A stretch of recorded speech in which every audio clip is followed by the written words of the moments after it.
તો પ્રયાગરાજમાં ધર્મ સંસદમાં સનાતન બોર્ડની માંગ ઉઠી રહી છે। ધર્મ સંસદમાં પહોંચેલી મહિલાઓએ ગુજરાત ફર્સ્ટ સાથે વાતચીત કરી। સનાતન ધર્મ જરૂરી છે, સનાતન ધર્મ જોઈએ છે, અમને હક માંગીએ છીએ, હિન્દુ રાષ્ટ્ર જરૂરી છે, અમને કોઈનો ડર ના રહે તે માટે સનાતન બોર્ડ જરૂરી છે તેવું મહિલાઓનું કહેવું છે। કુંભ નગરી પ્રયાગરાજની અંદર સનાતન બોર્ડની માંગની સાથે આજે ચોથી ધર્મ સંસદ છે તે મળવા જઈ રહી છે। થોડીક વારની અંદર જ આ સંસદ છે તે મળવાની છે અને ત્યાં અત્યારથી જુઓ કે મોટા પ્રમાણમાં ભક્તો છે તે પહોંચી ચૂક્યા છે અને તેને જ લઈને તમામ લોકોની એક જ માંગ છે કે સનાતન બોર્ડ છે તેની રચના છે તે કરવામાં આવે અને સનાતન બોર્ડની માંગ સાથે આ તમામ લોકો અહીંયા પહોંચ્યા।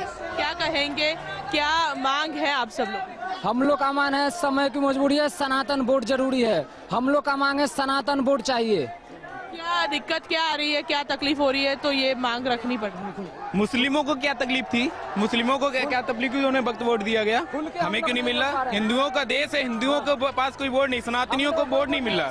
क्यों नहीं मिल रहा? हम अपना हक मांग रहे हैं। अगर जैसे उनको दिया है हमें दो, हम उनको हटाने के नहीं बोल रहे हैं, लेकिन हमें दो हमारा हक, उनको क्यों दिया? क्या हम अपना हक मांगना चाहते हैं सरकार के सामने से कि हमको हिंदू राष्ट्र जरूरी है होना, ताकि हम स्वतंत्र रूप से अपना कर्म कर सके, हमको किसी का डर भय न रहे। इसलिए हमको सनातन धर्म है, अमर रहे सनातन धर्म अमर रहे। हम बहुत खुश हैं।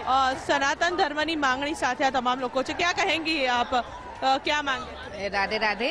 हम सभी को, जैसा कि हमारे साथ जो महिलाओं के साथ अत्याचार हो रहा है, तो हम सभी की यही मांग है।